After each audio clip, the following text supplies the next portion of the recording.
Welcome to the Kellogg Writers Series Greyhounds and all of the Salukis who are joining us online tonight. I'm Liz Whiteacre and I'm advising the KWS course this term. Its students, Olivia Cameron, Brandon Hickey, and Sam Jackson have done an outstanding job organizing this event, and we're so happy to have you join us tonight. Please take this moment to silence your cell phones, settle in, and prepare to give our guests your full attention. Following the reading, there will be time to ask questions, a raffle where 3 lucky members in the campus audience will have an opportunity to take home one of Curtis's books, and you can say hello and get your book signed. We'd like to thank Alan and Helen Kellogg for sponsoring this annual Writers Series. We also appreciate the Department of English's support, with special thanks to Dr. Molly Martin, Professor Barney Haney, Professor Karen Newman, Professor Kevin McKelvey, Ms. Gail Grande, and Kaylin Snyder. Thanks also to our guest from IU who joined us for the Tea Talk, Professor Adrian Matika. We appreciate the support of the Offices of Event Services and Communication and Marketing, the UIndy bookstore, who's kindly set up shop right outside those stores, and they will be here after the event.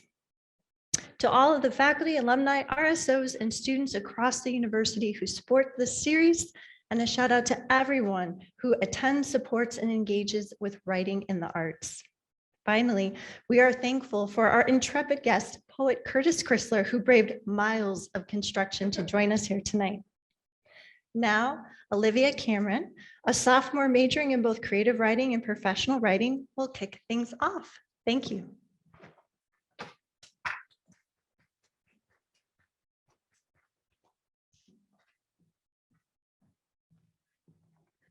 Hello, everyone. Welcome to the Kellogg Writers Series. Whether you are joining us online or in person, we thank you for being here.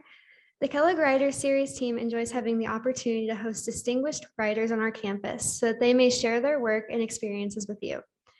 Tonight, we welcome Curtis L. Crisler, a poet from Gary, Indiana, and a professor of English at Purdue University, Fort Wayne. His wide range of publications include Black Achilles, Tough Boy Sonatas, and books that are part of our raffle tonight. This Ameri-can-ah, Don't Moan So Much, Stevie, a Poetry Musiquarium, and Indiana Nocturnes, which is co-authored by Kevin McKelvey. While reading Mr. Crisler's poetry, I was impressed by how he was able to take a place like Indiana and make it feel extraordinary. I could sense that each poem was crafted with strong attention to detail that brought the people and places to life. Additionally, Mr. Crisler's poems all have their own unique sound to them. It was as if they were being performed to me as I read them, which is one of the reasons I am so excited for this reading. Readers and writers, I'm very pleased to welcome Mr. Curtis L. Crisler.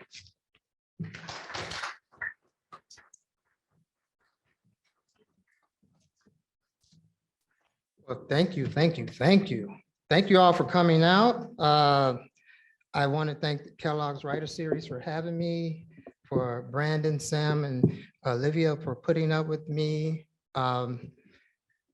Great time. And I also want to thank my friends, Liz, Adrian, Kevin, for being here. It's been, it's a weird thing, but when you kind of know each other and you have to let each person live their life, but you still want to be a part of it, it's great to have these times when we can get together. So I love that. So now I'm going to upset your senses. And I'm going to start with something that we all probably go through, but you don't want to talk about it. Let me do this.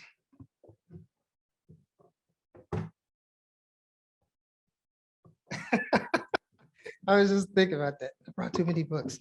So I hope to get through this without any problems. The first one I'm going to do is called Door to Sun Soundtrack. And it's from Tough Boy Sonatas. And it's something we all go through, unfortunately. Door to Sun Soundtrack.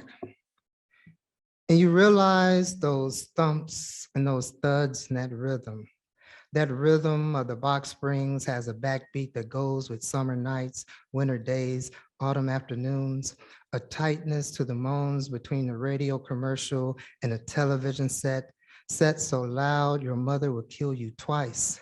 You notice the incessant yes, yes, yes, a female mantra, the oh baby, yeah baby, that's it baby. The male recall to her sax. It is your first feel for heat, and you lean more on your mother's bedroom door, and somewhere between the cheap wood, you know the noise is apropos to life, and you are not supposed to try to crack, but you try to crack, and the bodies look cubistic.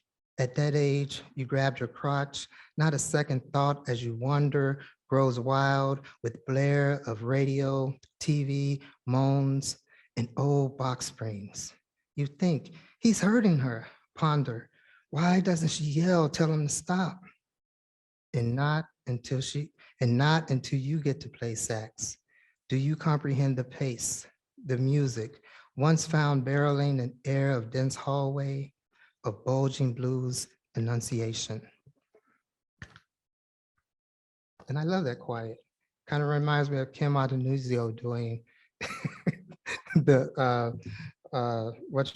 poem about zombies. I wanted to do that poem because it's an uncomfortable poem, but we all have that thing where we know our parents had sex, and we only say that however many kids there are in the families, that how many times they had sex. So for some reason, I had to put it in a book. And this is my thesis, so just think what you can do with yours. That's all I'm saying.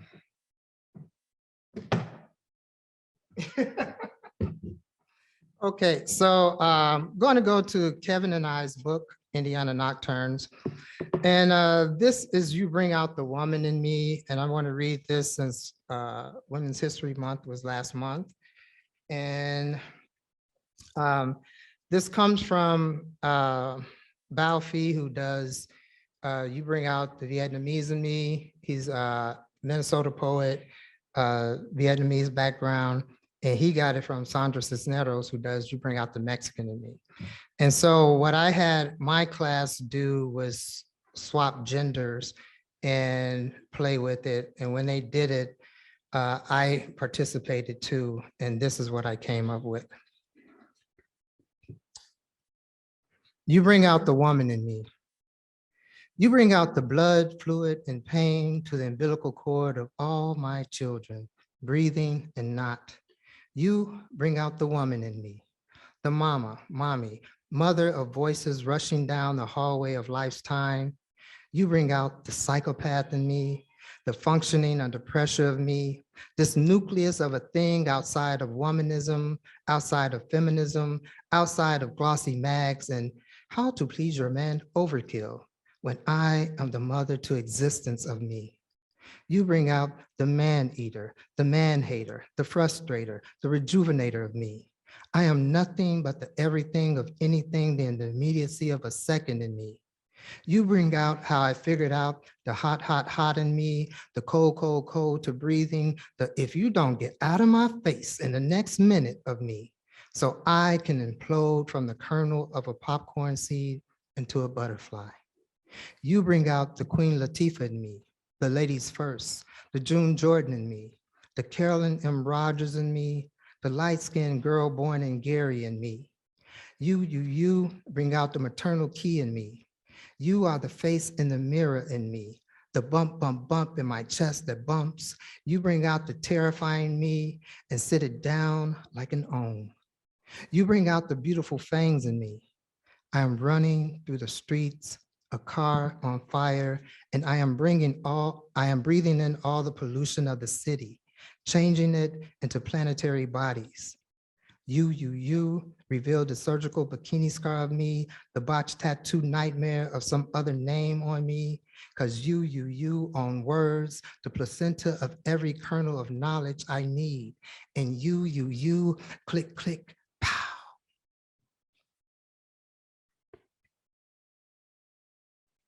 So now I want to go to these poems we were talking about earlier, addressing this aspect of community and having this connection to each other since SIUC or CDL. And I think this was probably the first poem for Kevin and I in addressing this book that I can remember. We were actually at an AWP conference, and we were in the Wyndham, and where we were, there was down on the 12 floors from where we were or whatever, there's this restaurant called Shane's, and there was so much happening at Shane's. We saw fights, we saw police, we saw all kind of crazy stuff. And we happened to get hungry one time at 2 o'clock in the morning. And this is where this poem comes from. It's called Shane's. We could smell the grease on the 12th floor of our hotel room, even with snow. Our bellies rumbled at 2 in the morning for sacrifices. Snow came down, jumbles from an overfilled closet shelf. We slipped on the concrete, freezing in the night, headed for that lit marquee. In Shane's, we sighed, a heaven. Pimp slap left to right, our nostrils bloomed, our eyes and tongues gelled, geeked for the rain dance of first bite. Black Baltimoreans gave head up nods, let us know it was cool for a tall white man like Kevin and a small Black man like me to be all up in Shane's. A preaching drunk volunteered Kevin his abridged philosophy on state of racism, awaiting carryout. You play college football? Kevin smiled and shook his head. My gut tingled, proud he could shake hands with small tensions. Or maybe it was my fear that a second would blow up into white lightning pyrotechnics. I got a spicy chicken wing dinner. Kevin, a big Shane burger. We sloshed back into the night towards the Wyndham. Snow parachuting on our foreheads made tears down our faces. Greasy bags of junk food yowled upward. And there are so many more things in here about Kevin and I's connection. This is called Black to Black. And it was first published in the Marvel, there's an anthology of poems about heroes. And it's me responding to Professor Matika's Luke Cage in College Station. And so this is T'Challa, Black Panther, writing Luke Cage back about all the things that are going on. So Black to Black, responding to Adrian Matika's Luke Cage. These things you say come to me like arrows, so I am caught in the lack of translation maybe. But if I were bulletproof, I would let our mess roll on ground, fancy at that bounce, hot bullet shells. Power, I must wear a suit to be Black Panther.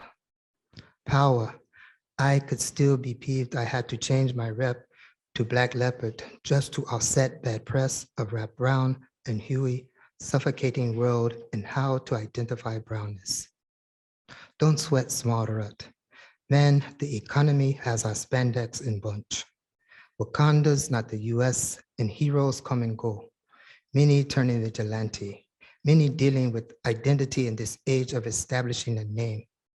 I wonder if Waku went through any of this. Power, don't fret the sidekick. Redress on new threads, Texas, in all its Texasness. Try being prodigal king, the brother of Ororo, still fighting rituals, decrees, sick new philosophies. I used to kick a cape, but I'm not the vision, right? Madness has us on lock. Negroes can't grow froze without being political. It is hard to see with Iraq and Afghanistan. Folks fighting to hold on to smoke and mirrors, minerals only the earth owns. Remember how we got James Brown out of that Nixon mess? Most only think of us as Marvel lackeys, the myths, the fictions, the counterbalances with DC. Recognition is pointing out a specific ant from outer space. Would not happen without superpowers, right? At least Daniel has your rear. Ha! I never thought I would see the day a Black man kicks it with pale sidekick. Fantabulous. To me, you're holding your blue too tight. Power.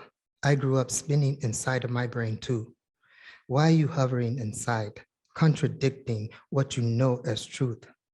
Mama used to say, you have to work twice as hard. Why fight funk?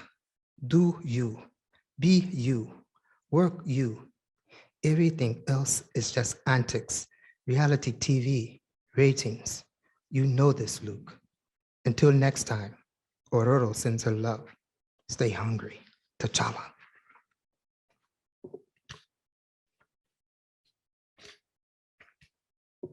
Okay. So I'm going to move to Black Achilles. And I was telling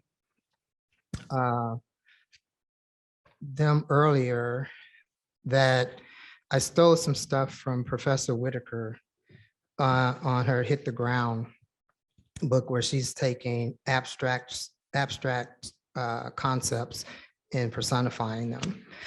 And this is what happens in this book. And I do that, it's played off of me when I got a tear in my Achilles. But then it becomes this person who feels he's a semi-basketball god. And so inconvenience and frustration are two of the people that are all up in his face. This first one is called Overseer. Inconvenience puts his arms around me. This hug weighs whirlwinds and begs like infidelities, lipstick marks. He wants me to learn how to fall again. There's no sophistication to hitting the ground. I do it harder now, not like sad demigods. Now I aim for couches, beds, and the carpet instead of linoleum floors. I am pissant marvelous, distracting a biting splint in my leg. I never knew walking my obstacle, and all those in wheelchairs with canes, with no limbs, make me feel the sacrilege against collagen, the separating of myself, me against me, my taut tendon breaking itself in two. Inconvenience puffs out his chest, proud and making me flounder to the ground. I heard inconvenience put hands on Lucifer to spark fires. He bends me over for reclamation, to do it all again, to let me know what tender means.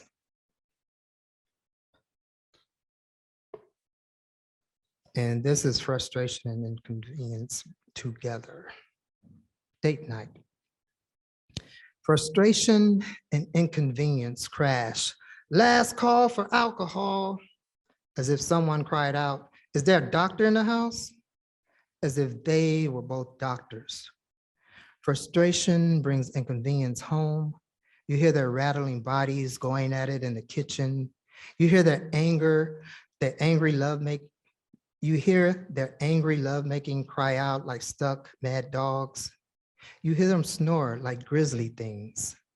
Their conversation in the morning, grunts and moans. They scratch where they can and huck up phlegm like mother birds regurgitate. The dishes ring out. Cereal and milk scatter and splash about table. They crunch and moan and crunch and groan, and I watch them, this couple born from circumstance.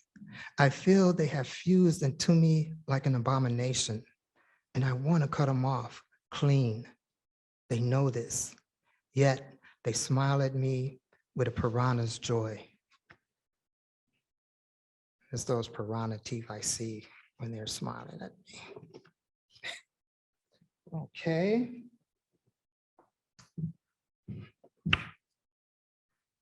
I'm gonna do Stevie first. Well, let me see. I'll do Stevie first. Which one? Searching the Well for Wetness.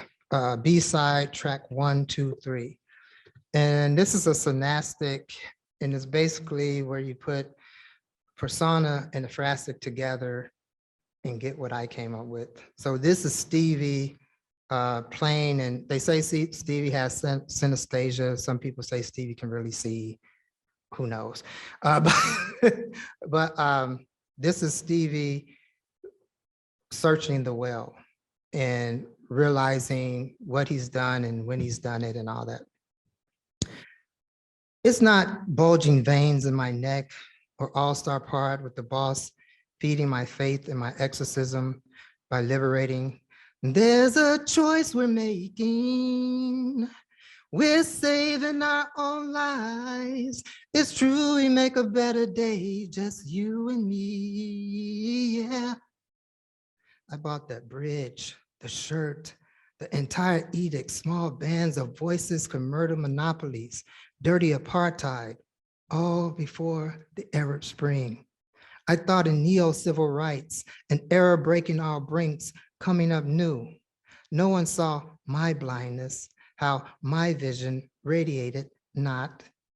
I felt raw, like I felt raw when the credits rolled and my voice panoramic and stayed gold, resurfacing Johnny's words to Pony Boy, resurfaced how old gems lay in frost. I lost my fire, then gained it again with jungle fever when I sang the Mahalia, a sweet agape to the execution of swirling, a black thing with a white thing, how two souls mix under moon's drunkenness and rose soberly to sun's gold beams. Ah, to the dark, dark Wesley Snipes, dating a light, light Annabella Sciorra, and ah, to Samuel L. Jackson, a dancing crackhead, and Halle Berry, his stanky crackhead girlfriend. Spike Lee and Stacey Adams bucked all nerves just by cramping Ruby Dee, Ozzie Davis, Anthony Quinn, Tim Robbins, Queen Latifah, and John Turturro in same green room. All this saving the world with soundtracks with artistic failings. Ah, to this B-side of the rotation, and ah, to being a nappy Michelangelo, breathing through to the final stroke on ruddy canvas where the tinge of my sanity wears thin, dries my throat.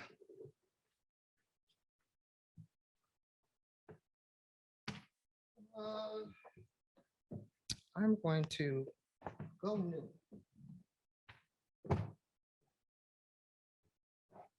And I'm mixing it up. So. Let's see. Go to This Americana. And this is called Gangster Love. Does everyone know who Jean-Michel Basquiat is? The painter? Okay. Warhol?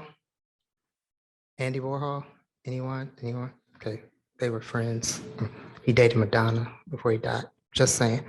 For those who don't know, for the ones who like, I know that, you know, I get you. Okay, this is called Gangster Love for all the Jean-Michel Basquiats. I wouldn't want to know you on drug days when you were in a stupor of dumb thought and I had to clean you up. Take off the pissy pants and underwear, the vomited on t-shirt your moms gave you that's too little, but it's love, the discord of language you spat out like a Tourette-induced aggravation. I wouldn't want to know you on the mad days where you throw paint against old canvases and let the music of Vivaldi or Grandmaster Flash push you into locomotion because critics critiqued you all wrong. I wouldn't want to know the man who couldn't put the love on his woman and was always kicked to the curb with her abusive foot to the groin reverberations of letdowns. And on any given moon, I would sit by the bed while you slept off the voices, look into world of your paint slatters, love you back to raw.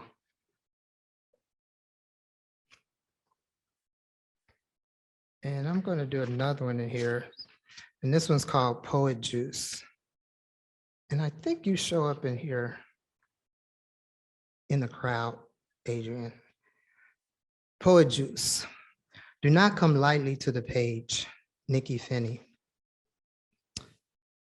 Not until you sleep on a futon in a New York apartment with an ex-con who's had poetry beat him down in the cell of Etheridge nightmares does forgiveness metastasize. Not until you accept the gift of hospitality from a lesbian with Mother Teresa hands. Break hot bread of God willing. Can you kiss up on Audre Lorde's poetics?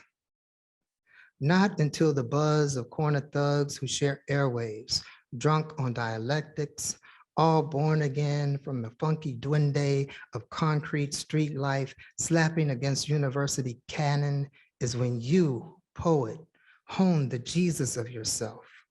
Fight for the only name you own, called the beat down to quench the dry throat of reputation, letting your every line own its mule, your swagger salivating your brainstem, thirsting.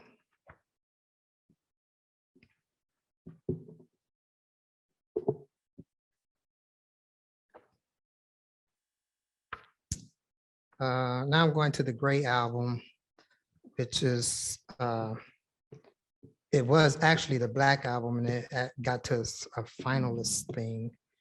And then I put it away. I was going to be like, this is going to be one of the books they find when I die. And it's like, it's a whole book that put it together, you know? And then Prince died, and I had to, since I was playing around with black and white albums, came up with the Gray album because I live in the gray of life. I live in that messiness, I think. I don't see it as black or white. And so I thought they could give me a purple page for the where I dedicated to Prince, but they couldn't. So this little purple sign in the middle of where the record goes, they put that. I was like, yeah, you got to put some purple on there, bro. So this one is called, I have these things I call M-odes, and it's a little M in front of ode. And I just think they're moody odes. That's why they're M-odes.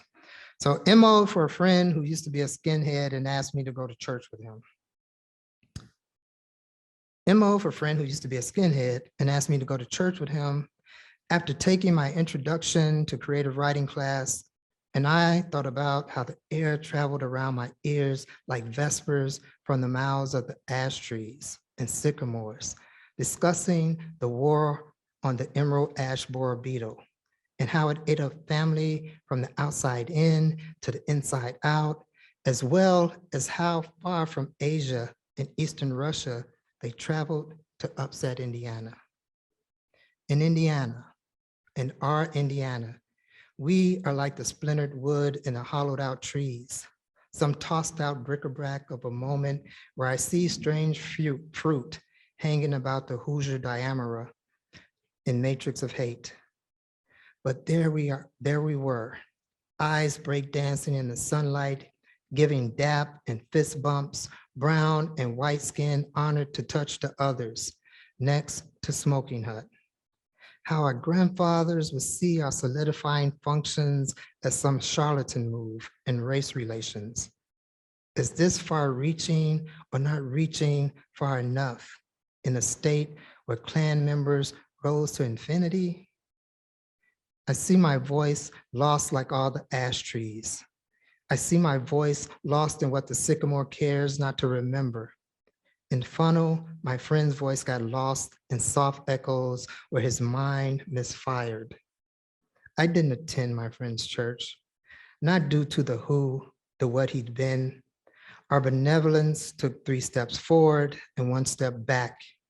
It rose above the backwash, filling our brains, and made us climb to the top of real, the red hot, where blues festers.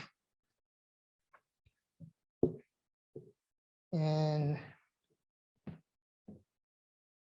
let me see. I'm going to end, before we get to the question and answers, with this piece in Dreamist. This is for my friend Roxy, who passed while she was at SIU. And this is what I came up with. My girl constellation for Roxy. Her name is Caliente Besos de Roxana, child of the sun, giggle in moon's throat, a shake of head so no meteor hits the earth, hair conditioned by her fast affirmations. Okay, all right, yeah. Her moon glow cheeks echo name through galaxy, speak galaxies into glow, burn the incense of Saturn's dust on our heads so you can do your soft shoe of, you need to get your act together. Hope and burn, burn to hope, reaching for the shake in your attitude, a walk with no shame, just friction and prayer put in the sky for us weak and in need of glitter. We don't light like you bloom, so we burn, burn, burn.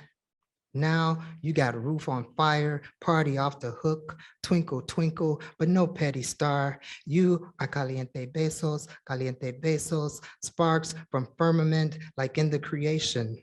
Oh, in the third quadrant, your head's bouncing, grooving, con su ia, la poesía, con su ia, la poesía, con su ia, la poesía. Thank you.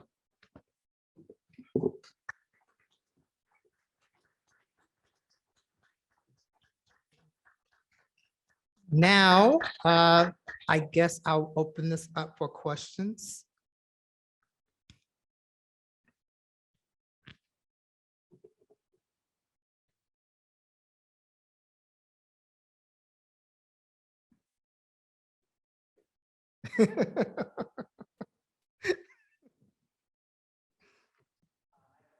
Yes.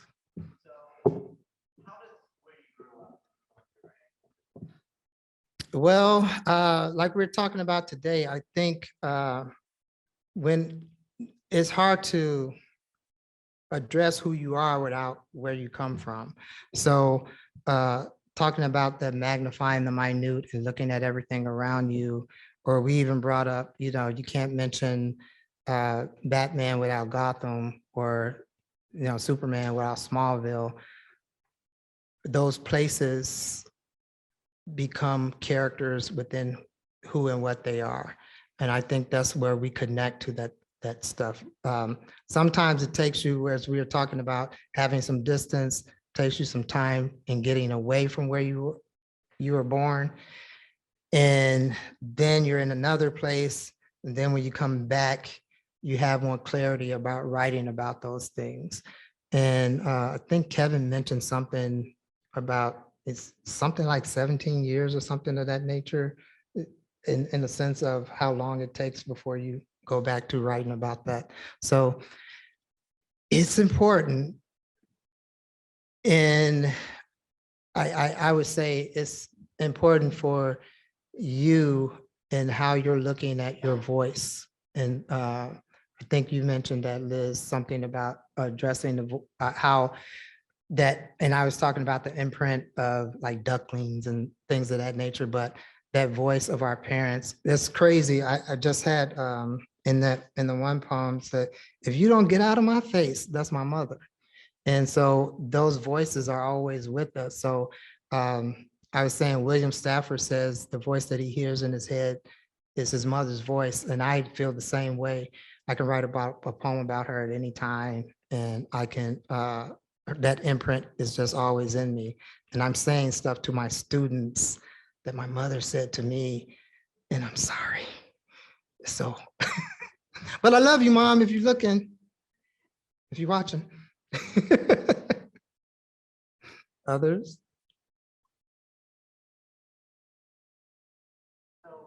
Oh. Mm. Mm. With Professor McKelvey. Can you tell us more about that experience and what it was like drawing? Well, it was a long experience because we worked on it for over 15 years. And which was also interesting because our friendship got even, Kevin and I have these crazy adventures, as I read in Shane's, our adventure of coming home was totally bonkers. We have these kind of moments. There's another poem in a new manuscript I'm working on, Feeling Some Type of Way, where Kevin and I go to meet Allison Joseph, who had just lost her husband, John Tribble, a friend of ours, a friend of everybody's. And the poem is addressing us traveling through all these different places. But since we're older now, we have to stop and pee all the time. And every place we're stopping, it's got Ville in the name. So, you know, something Ville and all this, but it's going there to honor John and to meet with Allison, and Adrian happened to be there as well. So getting back to that collective of us keeping in touch and all that, all this comes back to that. And I just think I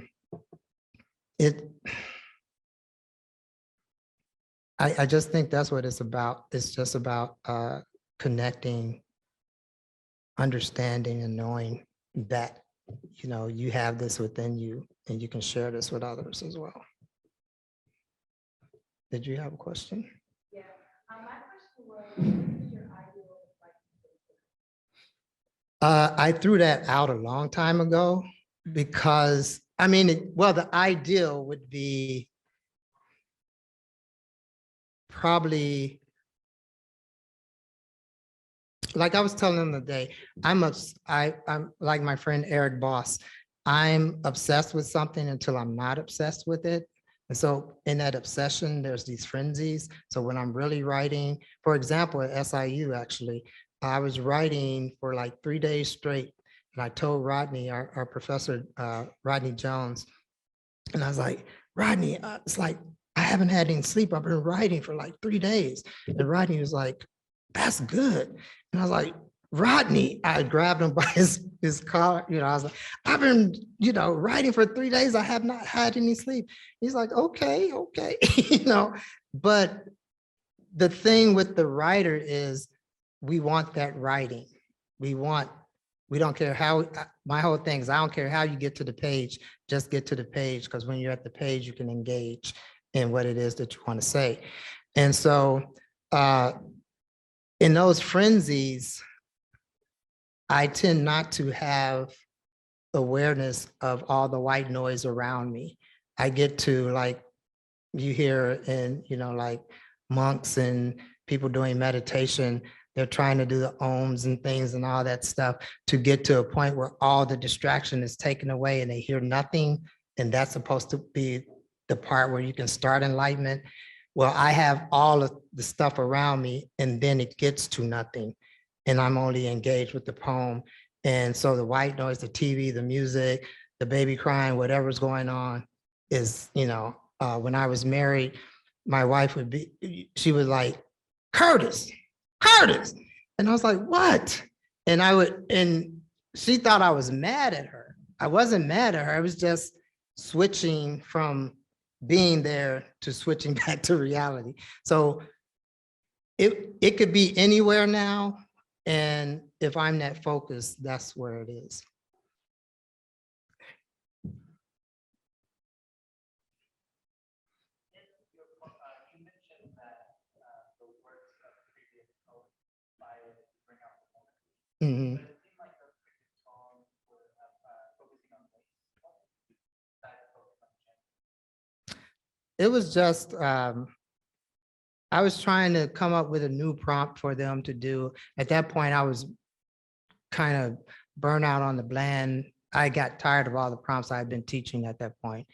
And I was just like, what if this, you know, what if we did this?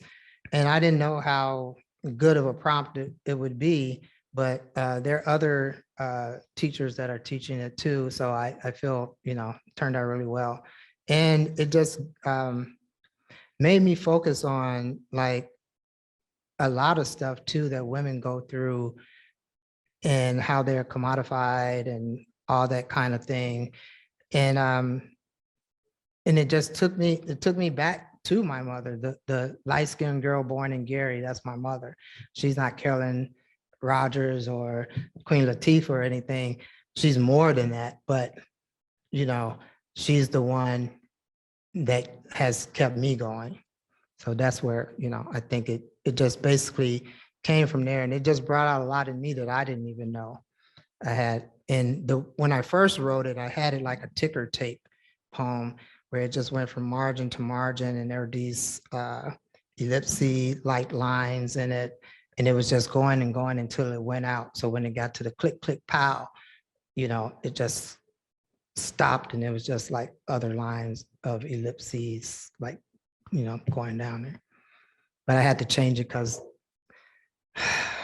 when you're trying to put a book together, they hate my formatting because I'm always messing with form. And they don't like that. They would rather you have, you know, a couplet, you know, a tercet or something like that, kind of stanzas, but I'm always messing with form. So it looks like a tornado now. Yes.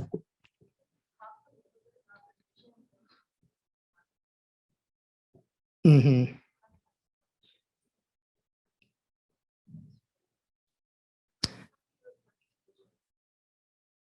I think it's different with every book. Like when it's this is my baby, 18 years old and out into the world, and I have no control over that. I've done all I could do to make it this, and now it's this. And when you get that box of books in front of you, you're like, oh shit, everybody's gonna see my stuff. It's gonna be crazy. I don't know if they're gonna like me, but it's not about you. Now it's about the work. So I think each baby is different in that sense. And with Kevin and I, we had the first initiation in Ann Arbor. We kind of came up with one section of the duos. He read a poem, and then I was like, hey, wait a minute. Then I read a poem after him, then he read a poem, and we had like a good 5, 6, 7 poems that fed off of each other. And from that point, we said, let's write a book together. And we had just been working on the life happens, move, you get married, you get divorced, have kids, all these things were happening to both of us, trying to establish our careers and all that stuff. And you're still, you know, sometimes it was kind of in slumps, but then we came to the point where we were, one time somebody wanted it, and then they said they didn't want it. And so Kevin has been on my yearly reports for like since 2006 or 7, or like, we're writing a book together, and this book is Indiana and blah, blah, blah, country mouse, city mouse, all this and all that. And he's been in there, and I think they're just so glad of it being published that they don't have to hear we're coming up with a book. So in that process too, we were always looking at stuff, adding stuff, taking stuff out, making the duo parts stronger, making the solo parts stronger, the slide outs, that kind of stuff. So if anything, I think it made it a better book by the time we finished it, compared to where if you know, say on the average, and people, some of y'all might not like this, but on any given, you know, a book may take 3, 4, or 5 years in that sense. And I guess I just had a lot of stuff in my head. So I write a lot about that. And so I have stuff in, you know, poetry, I have stuff in YA, and, you know, like the thesis, the Tough Boy Sonatas is my thesis. It's creative nonfiction, it's poetry, it's about Gary. I remember, I think I had it, the title of it, of one of the poems, and I don't know if it's the poem or the book, I can't remember, but Yusef is like, what is this Gary? This sounds like a boy's name. And I was like, the city in Indiana, you know. So yeah, so the revision, I think it gave us more time to fine tune what it was that we had as the final thing, as the final piece.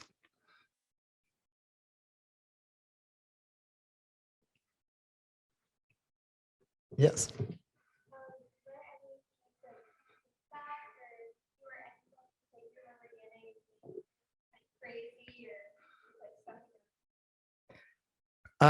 Yeah, there was this place in California called Free Lunch, and they were just a small place, and they did like their their journals or magazines were like stapled together kind of thing.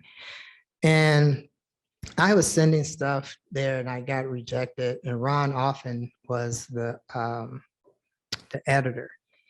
And at one point we became like pen pals and we were writing back and forth. And he would write these luscious notes about why he rejected. I mean, like 1 page or 1.5 pages of stuff. So he was the only one that was doing everything for the journal, printing and publishing and all that stuff.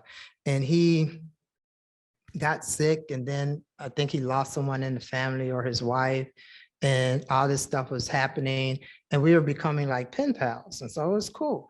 And something happened, and I don't know if I said something about it or he said something, but he said, you should send something, send something, send it again. I'll check it out, blah, blah, blah. And I sent it again and he rejected it.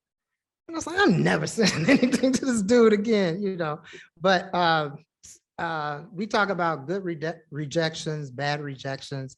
Good rejections are rejections you get when they write something, they actually write something that's not, what do we call when it's just typed, is we really like this, please send again, or something like that. And we're like, yes, a good rejection. And I remember Allison saying, those rejections are bullshit. Because she said, it's still a rejection. They just wrote on it. That don't mean it's good. So yeah, it just depends on how you take rejection. But I say this, you have to submit to get published. And if you're submitting, you have to submit the best stuff that you can possibly write, even write beyond what you think you're writing. Because it's just like acting. You have to, when you act, you have to go out and do the, what is it called? The call that when they go out to act. Like the screen test, but they have auditions. You have to go to an audition to get the part or to be considered for the part, unless you're so good that they're writing a part about you and it's like, hey, we wrote this movie and we want you to be in it and it's about you. And they're like, oh, okay. That happens very seldom, but it happens. But I think that happens in writing sometimes. Again, very seldom, but it happens. I mean, Stephen King, they're like, hey, we want your next book. Here's $2 million. I would love to be in that situation, to have the next 12 months to decide what I'm going to write about while I'm eating lobster and stuff like that in Maine. But it doesn't happen for everybody. You have to be Stephen King doing it. Everybody's not Stephen King. Maybe I should say I'm Stephen King, then I could get that. Mm-hmm. Oh, yes.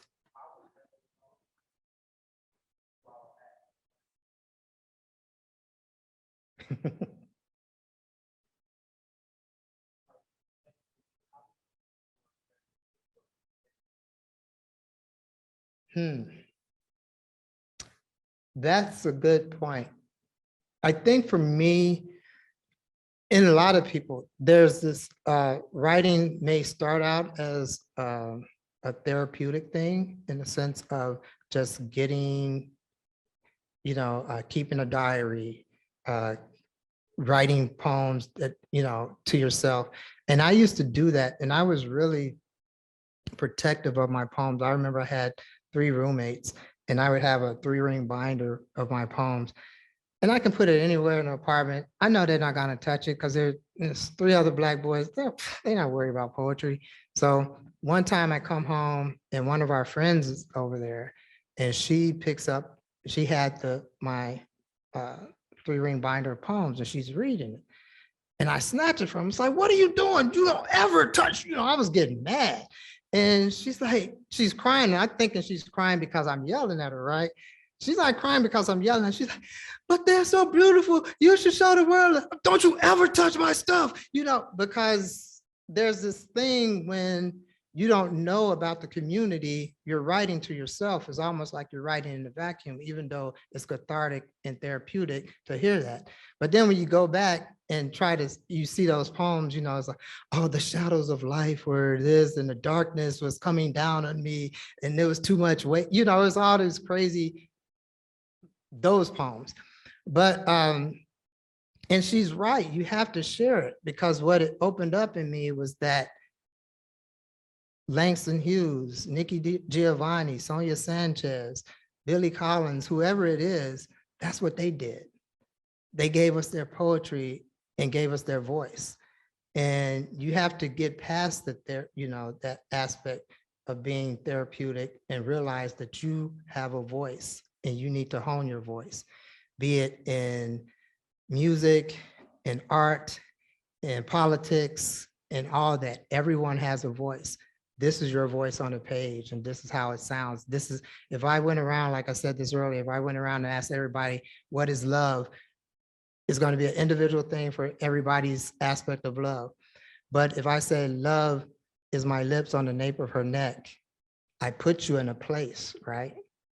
And that may not be love to you, but at least I placed you viscerally with one of the 5 sensory attributes. And now, you can take that and bring your experience to it. Well, love for me would be this, and this is what I would say about it, and this is how I would say. They say there's only 7 things that we write about. And I always say, well, if there's only 7 things that we write about, why is the library full of all those books? And it's because everybody has a voice. And even if it's only 7 things that we write about, everybody's voice on what it is that they're writing about is going to be different. So you can start out therapeutic and cathartic. And I think that gives you, agency to understand that this is my voice and this is what I want to do with it. And that's where it starts at. That's where it started for me.